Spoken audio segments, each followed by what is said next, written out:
Happy, happy. Okay. One note for all of you at the top. President Biden has nominated and the Senate has confirmed the most diverse class of federal judges in history at a rate not seen since President Reagan. As you may have seen Friday night and Saturday morning, the Senate confirmed dozens of historical and critical nominees. This included 9 district court judges, bringing the total for the year to 40, more than any president in his first year in office since President Reagan. But it's not just the sheer number of people nominated and confirmed. As the president said at his commencement address last week at South Carolina State, he is proud to have appointed more black women to the circuit courts than any administration in American history. We've confirmed the first LGBTQ woman ever to serve as a federal circuit court judge, and these 40 judges include people who have previously served as public defenders, labor lawyers, and civil rights lawyers, as well as prosecutors and government attorneys. The Senate also voted to confirm 41 ambassadors to countries around the world, including critical allies such as including Japan, France, the European Union, and more. These qualified, competent leaders can now finally get to their important work representing America's interests abroad. There's a lot of work to be done, and we'll continue to work with the Senate to make sure we have the people in place so that we continue to serve the American people. Also wanted to note that the Department of Justice announced today that they'll be awarding $1.6 billion in grants to support a range of initiatives to reduce violent crime and make our communities safer. This money will help address the surge in gun violence that we've seen over the last 2 years and will bolster steps that the administration has already taken to crack down on violent crime, including the president's comprehensive strategy to prevent and respond to gun crime in June. These grants will help advance community violence intervention programs. They'll support evidence-based police and prosecution strategies.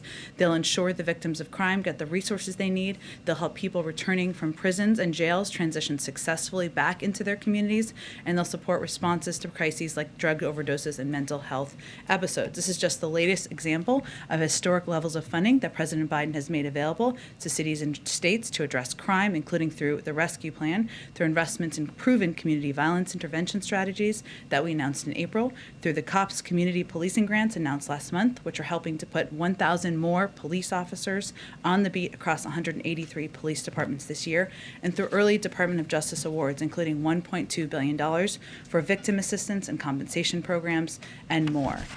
With that, I would say, since there's space in the back, why don't folks who are standing sit in some of the back seats, just because I know everybody's focused on the spacing in these days. Go ahead, Colin. Okay, a couple things. So on Omicron, cases are rising dramatically across the country. Americans are still traveling en masse. Biden is giving a speech that has been labeled urgent, but the speech is tomorrow. The vice president also was saying that scientists were caught off guard by the variants, and then there's been pushback from the scientific community on that. So can you help just talk a little bit about what the White House's message on Omicron is? What should the public be thinking? How should we be concerned? What should we do? And then the second one, I'm sorry, I'll ask you after. Go ahead. Absolutely, Colin. Well, let me first say that the president, as you noted, will be addressing the American people tomorrow, and he'll talk about what to expect as we head into the winter months and detail additional steps that we will be taking. The president has been clear that while vaccinated individuals get COVID he will restate tomorrow, I should say, that while vaccinated individuals get COVID due to the highly transmissible nature of Omicron, their cases will likely be mild or asymptomatic. We continue to see, and our health experts assess, that you're 14 times more likely to die of COVID if you have not been vaccinated versus vaccinated. Importantly, he'll restate we're prepared and that fully vaccinated individuals have the tools to protect themselves with a booster shot and masking where CDC recommends. For those who choose to remain unvaccinated, he'll issue a stark warning and make clear unvaccinated individuals will continue to drive hospitalizations and deaths. That is not trying to scare people, or maybe it is trying to make clear to people in the country what the risks are here of not being vaccinated. What is clear is that we're not in the same place that we were in. This is something he'll reiterate tomorrow as well. The beginning of the pandemic, thanks to the president's extraordinary work to get over 200 million Americans vaccinated. To be clear, COVID-19 is not the same threat to fully vaccinated individuals that it was in March 2020, and I outlined some of the reasons why. And again, as I said at the top, he will also announce additional steps. So he will outline this clearly tomorrow. He has been candid and he has been direct as he's provided updates to the American public throughout on our steps to address what we know is an unpredictable virus and our fight against a once-in-a-generation pandemic. But that's what people can expect tomorrow. Okay. Thank you. On the negotiations over Build Back Better, we see Senator Manchin's version of events sort of differ from the White House's version of events in your statement on Sunday, which this was yesterday, feels like a long time ago. I just wanted to know if you could talk a little bit about like where the gap is, if the negotiations fell apart over the child tax credit issue, if the White House is prepared to go around legislation on the CTC if necessary, kind of where are we with Manchin?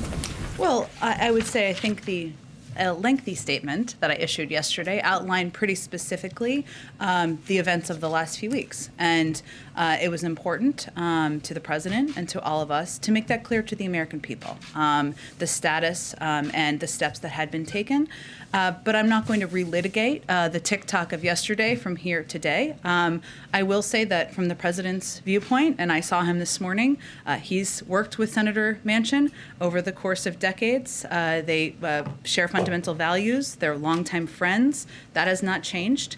And what's most on the president's mind is the risk of inaction. And if we do not act to get this legislation done and the components in it, not only will costs and prices go up for the American people, but also we will see a trajectory in economic growth that is not where we want it to be. And we've seen projections from Goldman Sachs and others today on that front. So he's no stranger to legislative challenges, and we are going to continue to take steps, work like hell to get it done. Go ahead. Does the president feel betrayed by his friend? I think our statement yesterday made pretty clear what we feel, what was the factual depiction of events that happened. But again, the president sees Senator Manchin as somebody who is a longtime friend, somebody who has worked well together on, and our objective and our focus now is moving forward. And where do the lines of communication stand at this point between either the president and Joe Manchin and the White House staff, which you spoke about? Is there a contact at all? I'm just not going to assess or give you an update on specifics from here. Okay, just quickly on COVID, ahead of tomorrow's speech, should Americans expect any new restrictions? This is not a speech about locking the country down. This is a speech outlining and being direct and clear with the American people about the benefits of being vaccinated, the steps we're going to take to increase access and to increase testing, and the risks posed to unvaccinated individuals. Go ahead. Does the president still trust Senator Manchin? Again, I understand the questions here, but our focus is on moving forward. I think our statement yesterday made clear what the course of events were over the last couple of weeks. It was important for the American people to know and see that, but he considers Senator Manchin a longtime friend, and our focus is on moving forward and getting this done. Are you confident that all 49 other members of the Democratic caucus are still on board with Build Back Better? I think, sure, I understand that. I can't obviously speak for all of them, but I think you saw quite a bit of unanimity yesterday in the response of people and their desire from across the Democratic Party and the desire to get this legislation done. What would be his message to progressives who he asked to hang with him as things moved over to the Senate, now that what many of them warned has happened? Well, I would say, one, his message would be we need to work together to get this done, and he's going to work like hell to get it done. And that would be his message, and January is an opportunity to do exactly that. Quickly on Ukraine. Yes. The State Department issued a level 4 travel warning today, saying U.S. citizens should be aware of reports that Russia is planning for significant military action against Ukraine. Jake Sullivan spoke with his Russian counterpart again today. Apparently over the Pentagon, they've just said that they've conducted an assessment of air defense needs in Ukraine. Obviously, you've said you're monitoring this. Is U.S. intelligence picking up something new? Well, let me first say that the travel advisory for Ukraine remains a level 4. Do not travel due to COVID-19. The State Department updated it to include information on Russia's military buildup on Ukraine's border, just to provide additional information, but it has been at a level 4. So nothing new otherwise? Well, again, they provide the State Department provides additional information through travel advisories to make sure they are being transparent with American citizens who are in different countries, and that's exactly what they did in this case. And we have historically seen large numbers of Americans and others, of course, traveling to Ukraine during this time of year and the holiday season. So it was just an effort to provide that information directly. Go ahead. Jen, your statement yesterday alluded to working more on Build Back Better next year. Is your expectation that President Biden and Senator Manchin will talk at all before the end of the year? I'm just not going to give you any updates on their engagements from here. I wouldn't expect, and we're going to keep those private. Got it. And do you regard his $1.8 trillion proposal as a non-starter, given that it excludes child tax credit? I think the president has been clear about, and I'll let Senator Manchin speak to the specifics of his proposal. I'm not going to confirm those details from here of what I know. I know there have been reports out there, but I'll let him speak to that. But I would say that the president, of course, wants to extend the child tax credit. That's something he has spoken to. We know that it was a significant contributor to cutting in half the child poverty rate. I'm obviously not going to negotiate from here, but he doesn't think compromise is a dirty word either. Good question. On Sunday, New York City Mayor Bill de Blasio asked the president to invoke the Defense Production Act because of a shortage of at-home tests, monoclonal antibody treatments, and he also said that the Pfizer antiviral pill should be fast-tracked. Are any of those things under consideration at this moment? Well, we're in touch, I will say first, with the City of New York and the state, as well as all officials across the country experiencing upticks. We've sent 30 ambulances to the state and an accompanying team of personnel to help balance patient loads among hospitals across the state. We've already used the Defense Production Act and spent $3 billion to greatly expand the number of at-home tests, so that's already something we have tapped into. And as I noted earlier, the president will have more to say tomorrow in his remarks about our efforts to expand access. Go ahead. Senator Manchin this morning in a radio interview said this is staff, and they drove some things that they put some things out that were absolutely inexcusable. They know what it is, and that's it. Do you know what he's referring to there, and do you have a response to his comments about the staff? I don't. I would point you to Senator Manchin to outline further. And then can you walk through, and I know you don't want to talk about yesterday's statement, but the cost benefit of, you guys have been so cautious, I think at the president's direction, of never speaking ill or laying out details of negotiations, what the calculation was by deciding to put out a 700-plus word statement being very clear about, I think, some palpable anger inside the White House related to a critical vote in the caucus. Well, I think Senator Manchin had a strong statement yesterday, and we had a strong statement as well. And we're ready to move forward and get this done and work like hell to do that. With Senator Manchin, with members of the Democratic caucus across the Democratic Party, and that's our focus moving forward. But that was our basis of our calculus yesterday. And just one more quick one. My understanding is what Senator Manchin put on the table, which you referenced in your statement, was it a final offer? It hadn't been rejected. It was kind of a process that was underway. What is the process now? Are you working through proposals? Is staff dealing with policy issues? Where do things go from here in terms of the actual proposal?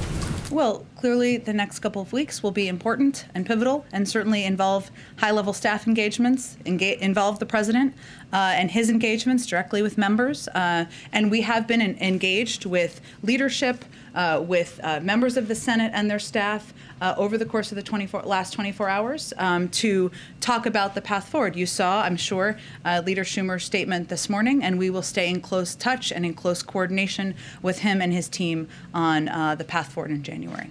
Go ahead. So one on COVID and one on Build Back Better. On COVID, has there been an outbreak of COVID at the White House, the NSC, the State Department, and the Treasury? And has the president been in close contact with a COVID positive person and thus in need of quarantine?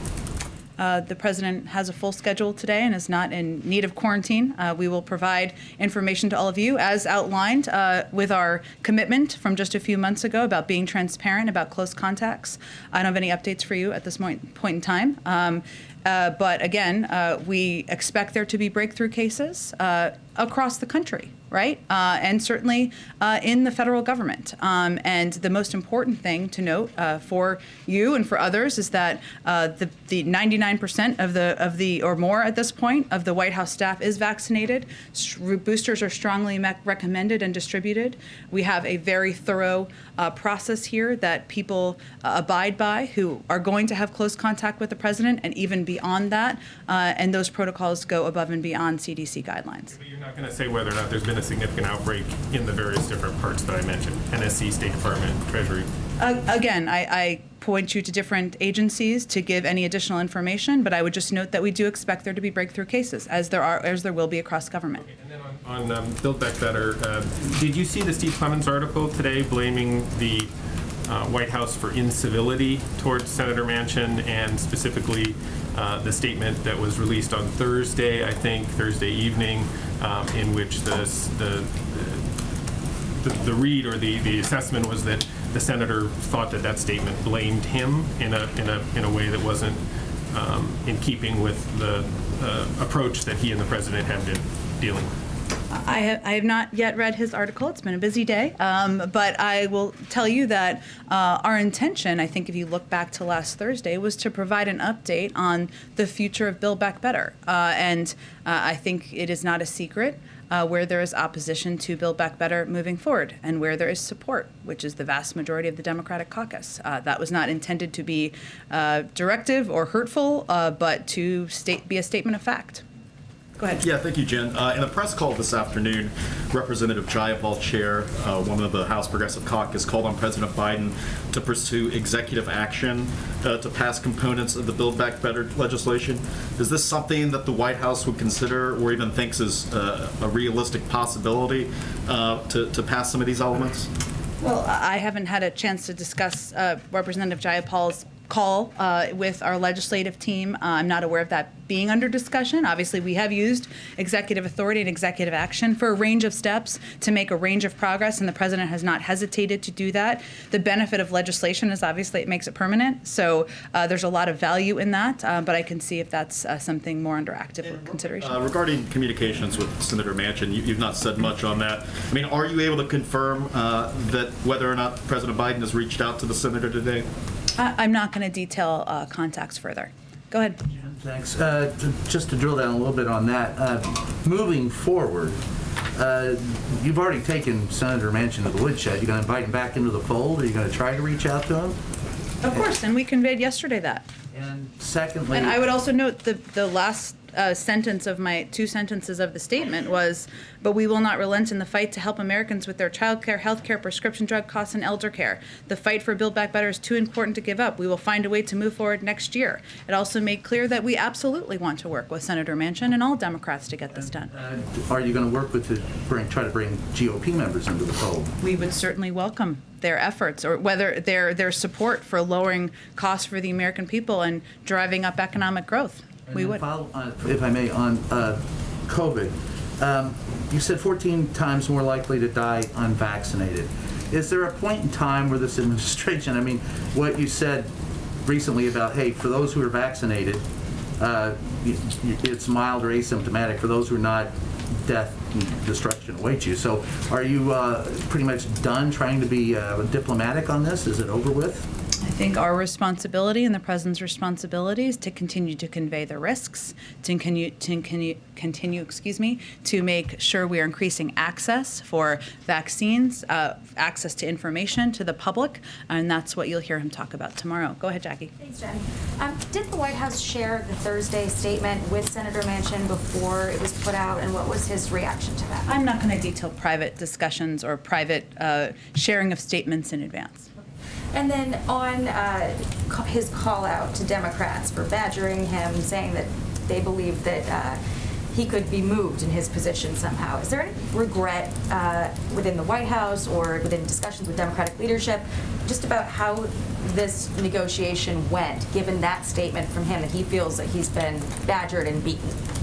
Well, that certainly is not our objective. Never has been our objective. But our objective is getting this legislation passed and reminding the American people and all people who could vote for it, what the stakes are. So no, we don't have regrets about aggressively communicating about it and making sure people understand that if we don't pass this legislation, costs for the American people will go up and economic growth projections will not go in the right direction. This shows, though, that Democrats just don't have a large enough majority to pull off this kind of transformational legislation without these kinds of significant bumps in the road. But the president, ran as a moderate. Joe Biden is asking for any major policy changes, or excuse me, Manchin's asking for major policy changes to be bipartisan. So why are Biden and Manchin seemingly so far apart on this, where Manchin's wanting to bring Republicans in and the president has, tried to work this out just within the Democrats? The president would welcome Republicans joining this effort to lower the cost of child care, to make sure that families aren't paying thousands of dollars for insulin, to make sure people can afford care for their parents and loved ones. He would welcome that. I think it's not a secret that opposition is driven by the concern by many in the Republican Party that they don't want to raise taxes on corporations and highest income. That's not a secret, but certainly we'd welcome support or engagement from any Republicans in this effort to get this done. And then on Omicron and the announcements coming tomorrow, one of the items that you guys have consistently said is on the table and is being evaluated is vaccine mandates for domestic air travel. Is that something that you guys have reached a decision on?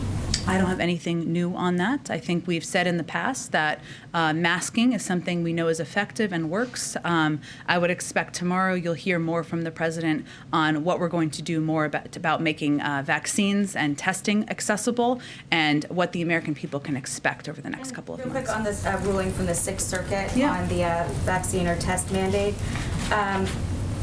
Obviously, this has been, a bit of back and forth between the different circuits, and it's still caught up in the whole process. I understand that the White House has consistently said, look to this deadline. We're going to continue pushing toward it. But you're having some businesses like, Amtrak last week just said that they were going to have to cut service, and then a few days later said, just kidding, we're not going to. This obviously might change that calculus again. So what's the message? Amtrak didn't say that it was related to a vaccine mandate. They said they gave other reasons for it. And also they had 94% or higher percentage of their employees vaccinated. They did, but they also said on the Hill in the hearing that because they would need to hire qualified employees who met their vaccine requirements, that they anticipated having to cut service from, I think, January to March. And I know what you're referring to, where they listed off some other concerns. I think it was related to hiring that was paused during the they talked about a range of challenges they were having, but also I would note that 94%, if not higher at this point, of Amtrak employees are vaccinated. We also know that 60% of businesses, if not higher at this point, have put in place vaccine requirements or testing requirements because they know it's effective for the economy and it creates a safe workplace. So we are certainly welcome the Sixth Circuit's decision. We feel that the vaccination or testing rules will ensure businesses enact measures that protect employees, create more certainty for the economy, and we don't feel that this is a time for organizations to be backing away from these requirements. You don't feel like this is a sort of back and forth, like businesses are getting whiplash, the customers are getting whiplash from announcements like this? I think what's clear is that if you have the vast majority of companies in this country putting in place restrictions and requirements, testing requirements, that it's an indication that this creates certainty in the workplace, ensures there's a healthy workplace, and that is outside of this OSHA requirement. Go ahead. Jen, the president's own medical advisors have suggested that if people are going to gather with family this holiday, that they try to do an at-home rapid test beforehand, but we're seeing such a lack of the supply at so many different stores. There are very long lines all across the Northeast. So what is the White House doing specifically right now to help Americans get access to these tests? And will the president speak to the frustration on that front many are feeling during his remarks tomorrow? Absolutely, he will. I would note that to date, and we've always said this would always be a building process, our objective is to make tests accessible and free for Americans. There are a lot of ways to do that, and there are different ways that Americans are getting access to tests. If you have health insurance, you can go to your doctor. Everyone does not have health insurance. 150 million Americans obviously do. We've also made 50 million tests recently available to community health centers and rural health sites. There are 20,000 free testing polling sites across the country, and we are going to continue to build on that. And the president will talk about that tomorrow. Does the White House feel like right now the administration is doing enough to get Americans access to these tests? We always feel we need to be doing more, and that's what the president will talk about tomorrow. And just some quick housekeeping items. Given this surge and the spike right now from the variant, how often is the president being tested for COVID, and when was he last tested? He is regularly tested. I will check for you on the last time he was And are tested. there any other protocols on campus right now that are changing to accommodate? For instance, you talked about breakthrough cases. That's something you would expect. That would be in fully vaccinated people. Are these staffers who also have been boosted? And is it White House policy that if you're working on campus or in close proximity with the president, that you have a booster or third dose? Our policy, it is heavily recommended to get a booster. If you are going to be in close proximity with the president, you're required to be tested that day. That goes over and above typical protocols. Given the workplace we work in, that certainly is appropriate. And of course, we have masking requirements that are in place as well. So there hasn't been a change. Obviously, we will continue to consult with our health and medical experts if any changes need to be put into place. And are there any changes right now to the holiday receptions that were already altered but that are open to some members of the public here at the White House? The open houses? Yes.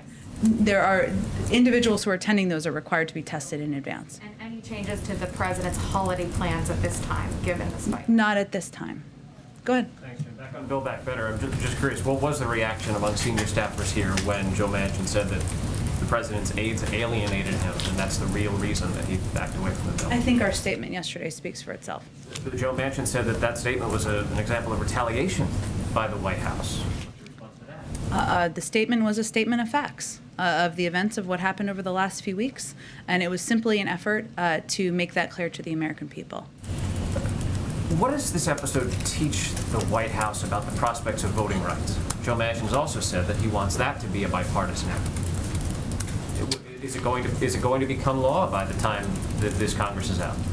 Well, that is certainly our objective. And you saw, I think, in Leader Schumer's dear colleague that he put out this morning that he plans to bring voting rights up when they get back, when the Senate gets back in January. And we certainly support that, and we'll stay in close coordination with him and his team to get that done.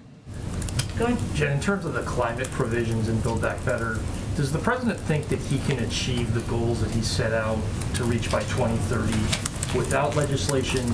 And as a result of this, is the administration looking at additional executive actions that could be taken on climate to try to meet some of those goals? We're always looking at additional steps we can take. That has not changed. As you know, I think there are multiple paths to reaching the president's climate goals. We have every intention of passing Build Back Better, which includes enormous climate provisions. I would note that there are a number of steps we have taken without legislation, and certainly will continue to build on that, including setting a bold target to cut greenhouse gas pollution in America 50 to 52% below 2005 levels by 2030, tackling superpollutants, phasing down HFCs, and addressing methane leaks, rallying the world to focus on methane in Glasgow. We stood with auto workers and America's big car manufacturers to roll out plans to boost electric vehicles and create opportunities to save car owners money. We put America on track for 1 of every 2 cars sold to be zero emissions within the decade, and we jump-started offshore wind. I share all of that because that has been done without the benefit, the vast majority of it, of legislation. There are also components in the infrastructure package and law that will also help take steps forward, including the largest investment in passenger rail, helping reduce GHG emissions, building a national network of EV chargers, electrifying thousands of EV school buses, investments in port and airport infrastructure to repair, maintain, and reduce congestion, largest investment in resilience, replacing America's lead pipes and service lines, and the largest investment in tackling legacy pollution. So I would say it is clear from the president's accomplishments and agenda to date that climate and the climate crisis is going to continue to be front and center for him. We're absolutely going to working to get Build Back Better done, and we are not going to wait to continue to look at a range of options. And just one on schools. Prince George's County nearby is going to virtual learning through mid-January. Does the administration have a view on whether local districts should revert to virtual learning, in the next few months as the Omicron variant progresses? We continue to believe that local school districts will need to make the decisions that they feel are appropriate for their communities.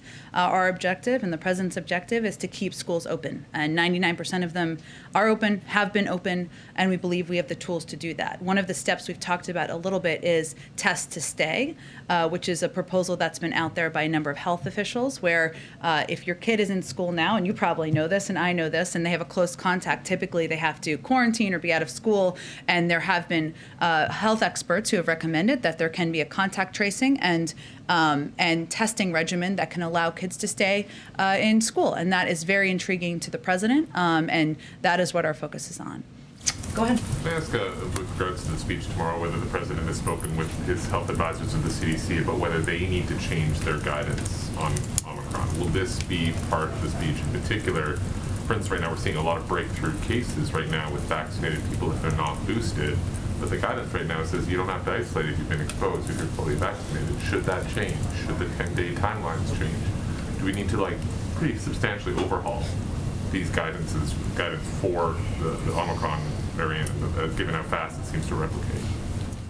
Look, I think the president's view is that if that is the guidance and the belief of his health and medical experts, who he engages with and is briefed by regularly, then he is looking to them for that guidance. As you know, they haven't changed that guidance to date, but given the spread of Omicron, given the transmissibility of Omicron, of course they're continuing to look at a range of steps. We don't expect that to be part of tomorrow's speech. I don't have anything more to preview for you, but again, the focus of the president's speech tomorrow is providing expectations to the American people of what they can look ahead to over the next couple of months, and an understanding and an update on what he and his administration are going to do more. Baseline expectation for the president right now that cases are going to continue to rise. Francis Collins retired and warned on the way out that we could see a fairly substantial rise in cases, like hundreds and hundreds of thousands. And I think Dr. Fauci has discussed that as well. As you know, Josh, I think some of it depends, as they have both, I believe, spoken to, on the steps taken by people in this country to get vaccinated, to take necessary precautions. But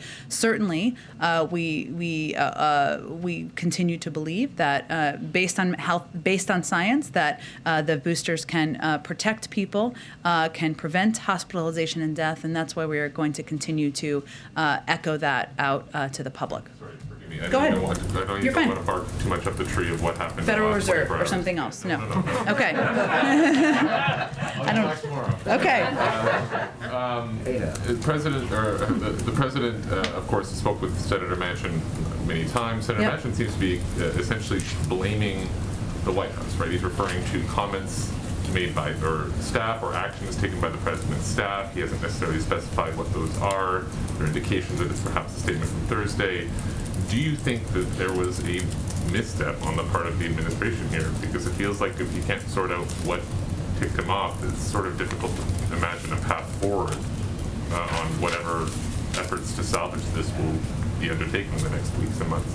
Well, look, I can't speak for Senator Manchin on what has upset him. I'll let him speak to that himself with more specifics if he chooses to, and he may or may not choose to, and that's his prerogative. All I can convey is that we continue to focus on how we're going to get this done. The door remains open. The president considers him a longtime friend, someone he's worked with on a range of initiatives and objectives over the course of the last several years that they've known each other, and that's really where we're coming at this from. Go ahead. Thanks, Jen. Earlier, I wanted to ask, is the president's speech, will it also talk about life with COVID beyond a few months? The president talked in the past about ending COVID, but experts certainly seem to say that COVID may be here to stay much longer than that. Does the president share those views, and will that be discussed tomorrow in any way? Again, we're still finalizing the speech, so I can only really give you a preview of what we know to date, which is what I've already outlined here. Understand that certainly is a question out there and what it looks like, and we will continue to consult with our health and medical experts on that. Does the president still feel like COVID can be ended? His objective is to continue to make vaccines available, reduce cases around the country, reduce hospitalizations and deaths across the country, and do that through making vaccines, testing, and a range of utilities available. On tests, you talked about the Defense Production Act being used to boost tests. Yep. And that there's going to be some conversation tomorrow about increasing availability of tests. should we expect announcement about the DPA being used to help bring more tests to the country? We're already using the DPA, so that's already happening. But I'm not going to get ahead more of the president's. I know he's been meeting with his COVID team while I've been out here, so I can't. There's not much more I can preview at this point in time. Go ahead. I've got a question about Build Back Better and then a question about the coronavirus. Sure. On Build Back Better, returning to Josh and Phil's questions about Senator Manchin blaming White House staff. Steve Ricchetti was reportedly a top liaison with Senator Manchin. Is Mr. Ricchetti or any other West Wing staff being reassigned as a result of Senator Manchin's complaints? No, and Senator Manchin hasn't even outlined more detail. Okay, and on the coronavirus, last week I asked President Biden on the lawn about 800,000 American deaths. When I asked him why he hadn't done more to press China to be transparent on the origins of the pandemic, he smiled and walked away without giving a verbal answer. I'm wondering why was that his reaction, and can you give us an update on anything he has done to press China for transparency, especially to ensure that there isn't another pandemic? Well, we put out an extensive statement from the president on the 800,000 deaths, which I'm sure many of you noted. And again, I would just reiterate what we've said many times, is that we are going to continue to press China to be more transparent, to participate in the global community's effort to push them to do more to get to the origins of the virus. As you know, we've also tapped into all of the resources we have here through our intelligence community, through working with our partners and allies, and we will continue to press to do that. Go ahead. Does the administration regret the earlier guidance on booster shots where not everybody was eligible and they weren't made to look like they were an essential part of protecting people from the pandemic? That was a decision made by our health and medical experts, so I would point you to them. Go ahead. Yeah, hi Jen. Does the administration have any plans to lift the travel ban on several southern African countries, given the fact that Omicron is clearly already here and is kind of spreading pretty rapidly? I mean, our objective is to not, this is not a permanent ban at all. It is temporary, and we are continuing to assess day to day the decision to lift that ban. But yes, that is our intention, to lift the ban. Okay, got it. And then also, I don't have a timeline on that at this point in time to conclude my answer there. Okay. Go ahead. And then a second question for you, just because of a follow-up on the vaccine mandates for large employers. Those guidelines currently don't include anything about booster shots. Is there going to be any sort of update to those requirements that'll include further guidance on, whether boosters will be included as as a requirement to towards being fully vaccinated, essentially? Sure, it's a good question. So we would first, the CDC has not changed their evaluation of what being fully vaccinated means. I think Dr. Fauci has said it's not a matter of if, but when. And then obviously we base any of our policies from the federal government on the CDC guidance. So that would be the first step if and when they were to change that. Go ahead. Can you bring us up to speed? I just have two questions, one on Russia, one on Afghanistan. Can you bring us up to speed on conversations between the White House and the Kremlin over the weekend? And can you clarify the administration's stance on some of the specific demands that Russia made?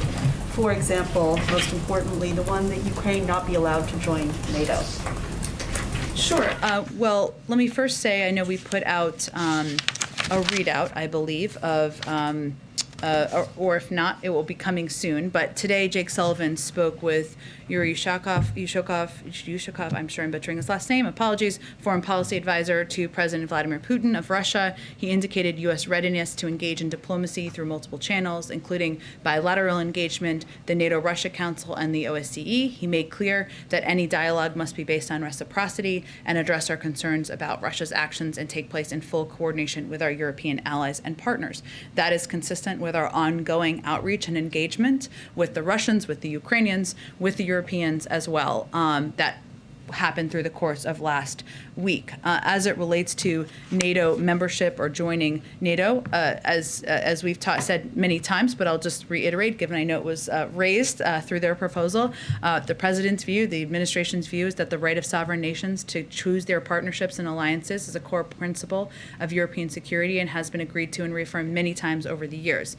This remains U.S. policy today. I mean, it is we support the aspirations of countries to join NATO and meet specific requirements. NATO's relationship with Ukraine is a matter only for Ukraine and 30 NATO allies to determine. Thank you. And then on Afghanistan, what's the administration's take on this letter from 46 members of Congress asking the Treasury to unfreeze or ease Afghanistan's access to foreign reserves and to do more to allow financial institutions and aid groups to operate in Afghanistan? Well, there are a number of reasons why the Afghan reserves remain inaccessible, including first and most immediate, the status of the funds is the subject of ongoing litigation brought by certain victims of 9/11 and other terrorist attacks who hold judgments against the Taliban. And these legal proceedings obviously cannot be disregarded. We also, the second reason is we continue to face difficult fundamental questions about how we might be able to make reserve funds available to directly benefit the people of Afghanistan while ensuring that the funds do not benefit the Taliban. And finally, the Taliban remains sanctioned by the United States as a specially designated global terrorist group. That certainly has not changed, but this is, of course, complicated by the ongoing litigation over those funds. Go ahead. Hello. Thanks, Jen. Does the president think Senator Manchin He always thinks of himself as a senator. There you go. You're not wrong. Does the president think Senator Manchin has been negotiating in good faith? He has said that from the beginning. He continues to consider him a friend. And obviously our statement yesterday about the events of the last few weeks, I think, speaks for itself. The reason I ask is that some progressives are alleging that Manchin was always going to be a no, and in effect bamboozled the White House into believing that he was negotiating in good faith and was going to pull the plug at the end of the process. Well, look, I know there's a lot of theorizing out there. We certainly understand that. But the fact remains that we only have 50 votes in the Senate. That has not changed. You need all of those members to support legislation moving forward. And I know one of the arguments out there is that we should have waited on the bipartisan infrastructure bill. Look, the president has said from the beginning and continues to believe today and is committed to today to getting both done. Obviously, the infrastructure bill is now law, to getting Build Back Better done. But if the question is whether we should have delayed and not moved forward with replacing lead pipes for millions of communities, of people in communities across the country, we disagree with that. Or if the argument is that we should have waited and delayed replacing broadband, we disagree with that. And if you believe that we should have delayed in putting many union workers to work, creating many good paying union jobs, we disagree with that. We're going to get both done, and we certainly understand there's a lot of theorizing about what happened or what's going to happen moving forward. Go ahead in the middle. Thanks, Jen. I want to ask you, I'm sorry. We can do both. Go ahead. Oh, thank you so much. I want to ask you about that statement that you put out yesterday. Sure. Very harsh statement. It's very rare that I see a president, through a statement, criticizing a member of his own party in the manner in which that statement was written. And I want to ask you as to whether or not you believe that harsh rhetoric coming from the White House, the harsh rhetoric that I've seen coming from fellow Democrats, progressives in particular, may push Senator Manchin out of the Democratic Party. Senator Manchin has spoken to that, and the president continues to believe that they share a range of values. They share a commitment to helping working people, to helping lower costs for the American people. Our intention yesterday was to provide specific details to the American people about the events of the last few weeks, and our statement followed a statement by Senator Manchin. The other thing I wanted to ask you about are the comments of Senator Manchin over the course of the past several months. The comments that I've paid a lot of attention to, you have as well, the op-eds that he's written for both the Washington Post and his hometown newspapers, the interviews that he's done with a West Virginia radio host named Hoppy Kercheval, all of them, from my perspective, seem to indicate that he was not going to support the Build Back Better bill. And yet your statement indicated utter surprise in terms of the statement that he made on Fox News yesterday. Why were you so surprised? Well, I think, as my statement very clearly outlined, because there were private conversations and private discussions and commitments made. And so that's why we were surprised. Go ahead in the middle. Sorry. Go ahead. So given the current state of the pandemic, does the president anticipate giving an in-person State of the Union next year?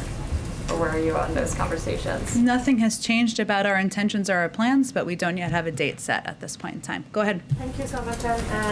Due to the difficulties around testing, do you think public health officials in the United States are getting a correct picture of how Omicron is spreading today in the country? That's a very good question. I mean, I would say that, the president, and obviously, as I said in response to Monica's question earlier, you'll hear the president talk tomorrow about his commitment to continuing to expand access to free testing for the American people. We have taken a lot of steps over the last few weeks and months. We've quadrupled our testing capacity over just a few months. But really, I think that's a good question, a very good question that I think you should ask the health and medical experts and team at the next COVID briefing. Go ahead, Shelby. Thanks, Jen. I wanted to ask a follow-up on the COVID testing. Sure. I know you've detailed what the administration is doing already to ease some of these problems, but we're obviously still seeing them across the country. So is there anything new that the administration is considering to ease some of these COVID testing issues? And then more broadly, how are we in a position nearly 2 years into the pandemic where we're still dealing with issues like a lack of access to testing? Well, I think, Shelby, on the first, we're dealing with a once-in-a-lifetime global pandemic that has been very unpredictable, and I think everybody would acknowledge that. And what we've done on testing is to continue to increase access, make it affordable and accessible. That's important morally. It's important substantively and policy-wise to the president. Obviously, there weren't any COVID tests available or approved by the FDA earlier this year, so now there's 8, and we've taken steps to quadruple our testing capacity over just the last couple of months. And we've also taken steps to make them widely available by sending $50 million to rural health clinics and community health centers, making sure there are 20,000 pharmacy locations across the country. But obviously, with the transmissibility of this variant, we're going to continue to build on that. And that's what I think the American people will hear from him on tomorrow. I have 2 foreign policy questions. Sure. You have seen the review that indicated the killing of 1,300 civilians in the Middle East since 2014 by drones. I know there was successive administration, not just a Biden administration. It gives reasons like flawed intelligence and faulty targeting and little accountability. Since the president signed on these drone attacks, does that mean that the White House is looking into reviewing the decision itself in parallel what the Pentagon is doing? And I have another question. Yeah, that's a great question. I know the Pentagon is doing a review, as you noted, and I would certainly point you to them. I can certainly talk to our national security team and see if there's anything in addition. Obviously, the Pentagon is part of the administration, as you well know, but I will see if there's anything in addition. And on Iran, the Iranian said that they're not going back to the talks. Does that mean that economic sanction is inevitable now? You still hope that there's another round before the end of the year? Yeah, another great question, Nadia. I mean, as we've said, because of the way that the Iranians approached and participated in the last round of talks, the president, we did take asked us, the national security team, to be prepared in the event that diplomacy fails, and to take a look at other options. And that has been work that has been ongoing, including in consultation with a range of partners around the world. In terms of what next steps it looks like, I don't think I have anything at this point to preview for you. Go ahead. Rahm Emanuel was just approved as ambassador to Japan, and following Afghanistan, Japan holds 50,000 American troops, the largest in the world.